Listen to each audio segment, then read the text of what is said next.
My brother just tried to propose to my fiancée in front of our whole family to prove she still had feelings for him, and I'm scared she might have second thoughts about marrying me because of this.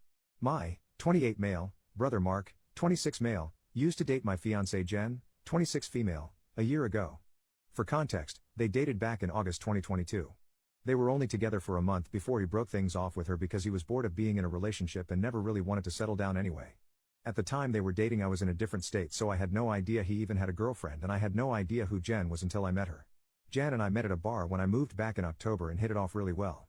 She was easily the most beautiful and intelligent woman I ever met, and we met up a few times more before we made it official. Fast forward to December and I finally bring her up to my family and propose them meeting her at Christmas.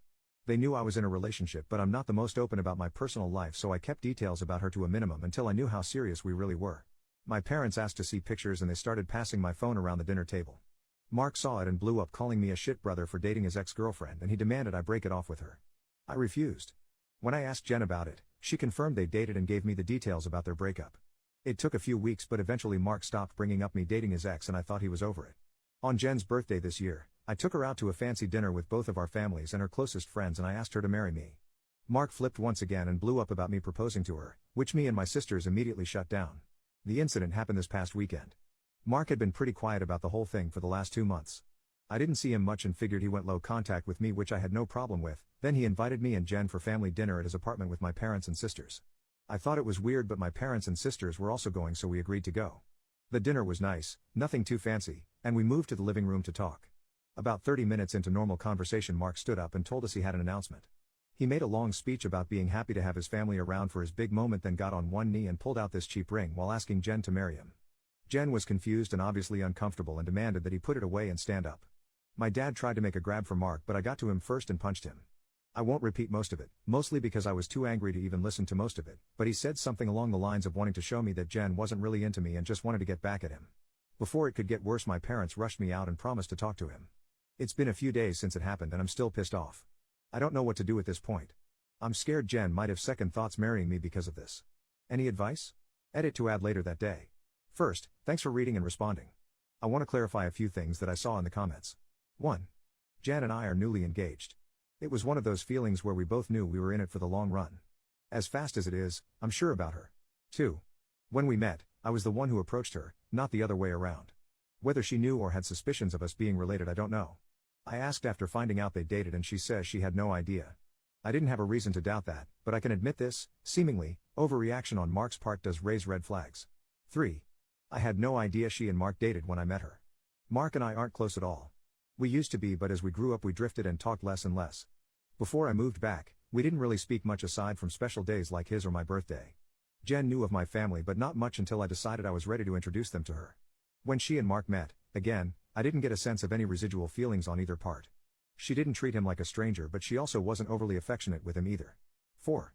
I was told this was a relationship that lasted a month. I didn't think I needed permission from Mark to ask her to marry me, but maybe that was wrong of me. I'm not sure. That being said, I plan to talk to Mark this weekend to lay everything out on the table and figure out what's up. I never asked for his side of their relationship, which is my fault for not doing my due diligence. Update 2 days later, I called Mark and asked him to meet up with me at my place to talk. I told him I would prefer Jen to be around for the talk as well, but I was cool with it if he didn't want her there. He agreed to talk to both of us and showed up at my place around noon today. It was pretty quiet for a few minutes before I started the conversation. I apologized for not warning him I would be proposing to Jen, and I apologized for hitting him. He said it was whatever, but he appreciated the apology. I told him what Jen had said about the relationship and breakup when I asked her about it, and I asked him to confirm if it was true. I pretty much said that his reaction throughout his whole thing has been extreme, and I wanted to make sure I wasn't misunderstanding their relationship or downplaying how serious they were. He confirmed that they only dated for a few weeks and he broke up with her because he lost interest. Jen asked if he was acting like this because he still had feelings or regrets about ending things with her. He said he could admit he thought she was more attractive than when he last saw her, but there weren't any feelings or regrets. He said he just didn't like seeing a girl he dated, even if it was short term, with his older brother, and as a man I shouldn't have violated him by pursuing things with his ex. I reminded him that I had no idea they dated, so it wasn't like I consciously did this knowing their history together. He shrugged me off and said it didn't matter, I still should have broken it off. He was adamant that if the roles were reversed he would have done the same thing, which I highly doubt. I asked him why he proposed to her if he didn't have any lingering feelings. Basically, to sum it up, he was talking about it to one of his buddies who was around when Mark and Jen dated, and the guy put the idea in his head that maybe Jen knew from the start that we were related and was doing this to get back at him, considering Jen had been hung up on him after they ended. He and his friend thought it would be a good idea to test it and see if they were right, so he came up with the idea to propose and see if she dumped me for him. Jen asked him to elaborate on why he thought she was hung up on him, and he told her that he heard she was asking about him following the breakup and still hanging out at the places they used to go to, so it was a valid assumption. Then for her to pop up randomly with his brother affirmed his suspicions. Jen told him she'd only asked about him once following the breakup and she'd been hanging out at those places with friends before they started dating and she wouldn't avoid them because of a breakup. She also told him she was offended at the idea that she would go as low as to pursue me, just to get back at him. He shrugged and gave her a half apology but said she had to see it from his point of view. He asked her if she really didn't know and she told him that she didn't see the resemblance in us until we were in the same room and we act nothing alike, so it never crossed her mind, and he said okay. That pretty much wrapped up the conversation. He did tell me before he left that I could take back his invite to the wedding because he can't bring himself to support our relationship knowing he used to date her. I told him he didn't have to worry about that as he was most likely going to be uninvited anyway. It's been a few hours since our talk and I do feel better. My parents aren't too happy about him being uninvited, but they understood that it was a mutual decision and probably for the best. My sisters told me they knew he didn't have a good reason for being a jerk and they don't blame me for not wanting him at the wedding. As of now, I'm going to limit contact with Mark and I doubt he'll reach out to me anytime soon either. Once again, I want to thank everyone for reading and commenting, and if anything significant happens, I'll update again. Second update 2 months later, so I've been low contact with Mark since our last conversation. I haven't called him and he hasn't called me, and our only interactions have been in family settings. As it stands, my mom is now upset that Mark is still uninvited for my wedding. It started with a comment made during my younger sister Sophie's birthday, 22 female. Her boyfriend of, I think, 4 years proposed to her at the end of the night and we sat around talking about what she envisioned for her dream wedding. She talked a bit about wanting a destination wedding and her ideas for the cake and dress. Then she said something along the lines of, "Teddy, I know Mark's banned from your wedding but you won't care if he comes to mine, right?" I laughed it off and told her I can't get mad about her guest list even if I wanted to. My mom gave me this weird look and asked if Mark was still not invited to my wedding. I told her yes and she got irritated. She told me she thought I was joking and said I was being unreasonable to go through with banning him from the wedding since he's family. She accused me of holding a grudge just to be petty. I reminded her that he and I agreed on him not coming. I then told her that this wasn't the time to talk about my wedding since the day was about Sophie, and if Mark or her want to talk about my wedding they can call me another time. Sophie laid into my mom a bit about trying to make her special day about Mark and my mom dropped the issue. For those of you who might be wondering, Mark wasn't at Sophie's party because he apparently had to work and couldn't make it. A few days later, my mom stopped by my house and said she wanted to discuss my wedding. She asked me why I was so adamant about Mark not coming to my wedding. She said that I shouldn't be so insecure about Mark and Jen's previous relationship and that uninviting him was a step too far. I told her that Mark and I mutually agreed on him not coming to the wedding and he can come to me about it himself if he has a problem with it. We got into an argument and she said that if I wasn't going to re-invite Mark then she would not be coming either because I'm ostracizing her son. I shrugged and told her if that's what she wants then she can toss her invite in the trash because I won't beg her to be there. She asked me if I would really be okay with her not attending and I told her it wouldn't be the first time she missed an event of mine because of Mark. She said I was being an off for throwing her past mistakes in her face and she stormed out. I then started getting messages and phone calls from her and a few family members about the whole situation saying I was in the wrong and urging me to invite Mark just to keep the peace. Jen's also been getting messages from my mom asking her to talk to me and get me to change my mind, but to my knowledge she hasn't been responding. So far, most of my mom's side of the family are standing in solidarity with her and not attending, while my dad and his side of the family, which is only my aunt and uncle and their 2 kids, agree with me and are still coming. My sisters are also still coming to the wedding and of course Jen's family too. Also, I talked to Mark about it and asked him if he had a problem with not having an invite. He said he uninvited himself in the first place and he doesn't get why they're making a big deal because he still doesn't want to go. He told me to leave him out of the fighting because he's not involved and he says he'd tell her the same. As of now, I'm back to being low contact with my mom, but my dad and I are still on decent terms.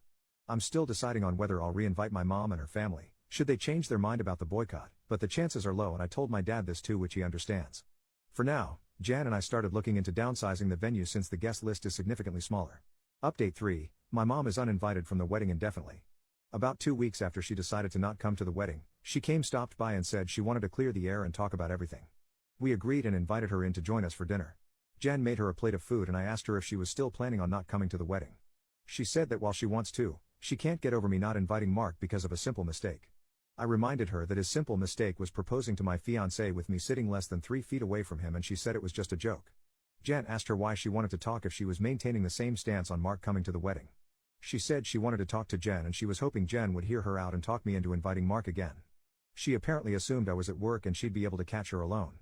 Jen politely told her that she understood her thought process but she wouldn't have had that conversation anyway without me present since this is about my brother. My mom made a comment somewhere in the lines of Jen being spineless and unable to have a conversation without me thinking for her, which started a pretty heated back and forth between the 3 of us before Jen told her to get out.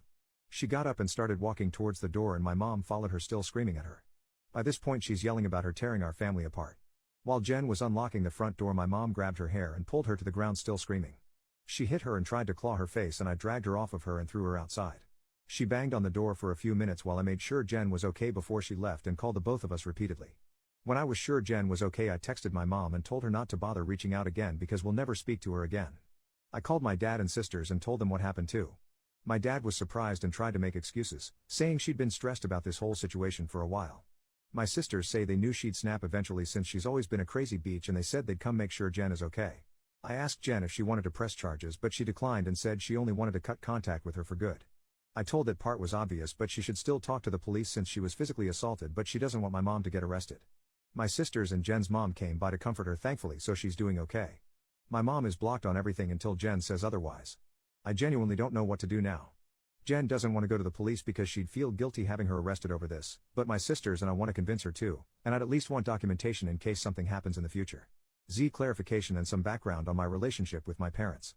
Some people were asking questions about my mom and my decision not to be open with Jen about my relationship with my parents. I figure I could give some background on why we're so strained. Like some of you said, Mark was the golden child. Mark was my mom's baby boy and she didn't do much to try and hide it. They didn't spend much time with my sisters and I like normal parents did with their kids unless they had to, but they'd spend time with Mark as often as possible like taking him out shopping while we stayed with a sitter, or bringing him home his favorite food and toys from the store when they'd shop alone. He usually got better things compared to the rest of us like new expensive clothes while ours were thrifted or new toys just for him compared to old toys we had to share with each other. If my sisters and I got gifts, they were for us to share, but my mom made it pretty clear that Mark's things were only for him and we shouldn't touch it. When Mark would screw up, I'd get punished for not being a good role model and showing him the proper way to behave. For example, Mark went through a phase of breaking his toys and I got the beating because obviously he learned the behavior from me. When he was 8, Mark got in trouble at school for trying to push a kid down the stairs. I was grounded for 2 weeks and told to apologize to the kid for not teaching my brother right. When I turned 13, I pushed for my parents to start giving me an allowance. They agreed as long as I did household chores like mowing the lawn, taking out the trash, raking leaves, etc. It was usually somewhere around $25 a week to help me start saving. Mark saw that I was getting money and he begged my parents for an allowance too. Instead of making him work, $10 of my allowance money was given to him each week because we were doing such a good job with our chores, that he never touched. Whenever I asked him to help, he'd tell me it's not his job to do chores so why should he bother. It was around this time that I started really distancing myself from my brother. By the time I entered high school, we only talked to each other when we needed small favors or when we absolutely had to. I got my first job when I turned 17 because I wanted to finally get my own car and make money that they couldn't force me to give to Mark. My oldest sister Maggie helped me start my own bank account and showed me how to properly budget and save my money. I got my first car at 18 after all of my hard work. When Mark got his license, my parents asked me to let him use my car to get around and for extra practice behind the wheel. Reluctantly I agreed and for a while the arrangement was fine. Mark used my car when I didn't need it and helped maintain it pretty well. When he expressed wanting my parents to buy him his own car, my mom came to me and told me to give him my car because he needed it more. When I refused, she threatened to kick me out. We got in a fight that night which ended with her giving Mark my car and taking me to transfer ownership of it to him within the following few days. Since I didn't have anywhere else I could go at the time, I just sucked it up and signed it over. When I graduated high school, both of my parents skipped my graduation because Mark didn't want to sit in a long ceremony just to see me get a piece of paper, and my mom didn't want to leave him alone for the night. So I only had the support of my sisters and my aunt and uncle who wanted to take me out. They ended up having to bring me home at my parents' request because they made me dinner to make it up to me. It was a dinner I couldn't eat because my mom put shrimp and chicken on the same serving dish and I'm allergic to shellfish. My first year out of high school I worked 2 jobs to buy myself another car, and at the start of the new school year I moved away for college and cut contact with them. They, mostly my mom, tried to reach out for the first few months via social media and Sophie, but I never responded and I told Sophie she would be cut off too if she kept trying. When she couldn't get to me through Sophie, she tried going through my older sister Charlotte, and a few times through Maggie and Mark until I threatened to file a restraining order for harassment. It was a bluff because I had no idea how to do it, but it managed to scare her off and the most I got from her was happy holiday texts over the years. Around the time I moved back, Charlotte told me they had been seeing a family therapist, at Charlotte's request, and my parents wanted to apologize for their treatment of us. I was hesitant but I agreed as long as they would be genuine, and the reconciliation process started when I moved back home. That doesn't even scratch the surface of everything they put me through, and it took a lot for me to even begin to let them back into my life. When I met Jen, I wasn't sure where my relationship with her was going or where my relationship with my parents was going. I didn't want to mention my family at all mostly because I was ready to cut contact again if I needed to. Jen was understanding of it being a sore subject and didn't press for more. I hope this helps shed some light on some of the questions I've been seeing pop up. Update 4. I want to thank everyone who's taken the time to give me advice on what to do going forward and all the kind messages and comments I've gotten over the past few days and weeks. Jan and I have read the comments together and everything is appreciated. To answer the most common question about why I chose to reconnect after everything, the short answer is because I would do anything for my sisters. Charlotte wanted the entire family around and for the birth of her first child and to help her while she adjusts. She didn't want part-time aunts and uncles who would only visit her kid during birthdays and holidays. She was never the type to ask for much of anything growing up, so when she asked if I would be willing to try for her, I agreed because it would make her happy. I also think part of me hoped that maybe they'd changed. I don't regret trying to reconcile either. My parents are still terrible, but I met the love of my life, so I call it a win. A few people wanted to know if there's an update, so here we go. Sorry if it's a mess or confusing, a lot has happened. We filed a report with the police and were told that even though Jen doesn't want to pursue anything, it's not up to us to decide whether it goes further, but they would keep our preference in mind. We provided some pretty decent evidence of the assault, including pictures of Jen's face and texts with my mom and dad talking about what happened. We were advised to report and record any other incidents with my mom going further in case anything else happens. Considering where we live, I doubt it'll go anywhere, but at least we have it on record. I got about 100 angry text messages that tell me they at least spoke with her regarding the incident. My mom tried to corner me leaving my job and screamed at me about trying to ruin her life. She kept screaming that I was an awful son for trying to get her arrested over a small misunderstanding, and she didn't understand what she'd done to deserve being punished like this. I told her that if she didn't like being in legal trouble, then she shouldn't have hit Jen. She demanded I tell the police to forget the report, which I refused. I told her exactly what the officer said about it being out of my hands. She had a tantrum in the parking lot and hit me a few times, just on the chest and arm, before security intervened and dragged her off the property. I had to talk to my boss about the incident. Luckily, she was understanding of everything going on after I explained what was happening. When I got home, I told Jen what happened. She was upset and asked that we discuss the plan with my family moving forward. It was a long talk, but we took the advice of some Redditors and decided to go completely no contact with my family aside from my sisters. We agreed that having them in my life is adding unnecessary stress for the both of us, and we aren't even married yet. She told me she wanted to consider moving away and putting some distance between us and my family. She said that she tried to stay out of my family issues because it's not her place, but she refuses to put up with my mom and her behavior or my dad enabling her abuse. A lot more was said, too much to put in this post, but I agreed with her that they were more trouble than they're worth, and I also don't want to put up with this anymore. I also agreed to go to therapy, and she's helping me find a therapist. I decided to call my dad after our talk and let him know I would be going no contact. He didn't answer the first time I called, so I left a message asking to have a long talk. When he called back, he asked if it was okay for my mom to be a part of the conversation. I told him it was okay since she needed to hear what I had to say too. The conversation went about as well as you could expect. I told them both that Jan and I are cutting them out of our lives. My dad demanded to know why I would do something like that after going through all the trouble of repairing our relationship. I told him that this entire thing with Mark has shown me that nothing is actually repaired between us, and, as far as they're concerned, the world revolves only around my mom and my little brother. I told them that their continued favoritism of Mark has brought our relationship to a point of no return and that I wasn't interested in holding on to a failing relationship. I told them that I agreed to reconcile for Charlotte's sake, but I don't appreciate all of the disrespect towards me and Jen, and that I wouldn't put up with it anymore for both of our sakes. To my mom specifically, I told her that I was tired of her using me as a scapegoat for her bad parenting and Mark's attitude. I also told her that I would never forgive her for what she did to Jen and what she did to me and my sisters growing up. She started to say how I should move on like my sisters have, but I cut her off and told her that she should take their forgiveness and move on because she would never receive it from me, especially after everything she's done these last few weeks. She started crying and asking me how I could treat her like such a villain. I told her she could only be upset with herself because I've done nothing wrong. She cried harder and told me how much she regretted having me and how I've only tried to ruin her life. This started a heated argument between her and Jen once again, and Jen told her in much more colorful words that she was disgusting, and plenty of other nice names, for saying something like that to me. I don't know if she left the room or just decided to shut up, but my mom stopped talking when Jen was done speaking to her. My dad said he wasn't okay with being shut out of my life, and he asked me to try to understand my mom's point of view. He said that she was also struggling because her kids were at odds and I was being unfair to punish her for her struggles with raising and caring for us.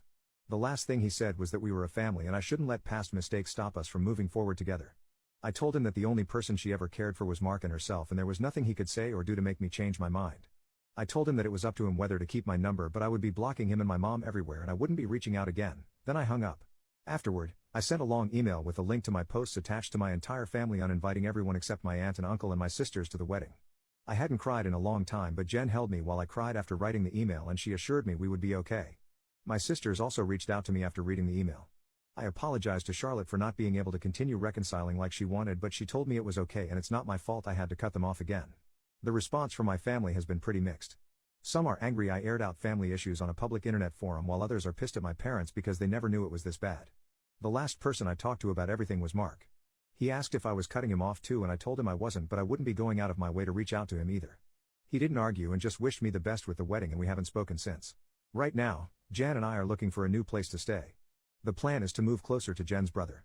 He lives about 3 hours from where we are now, and Jan and I like the city he's in.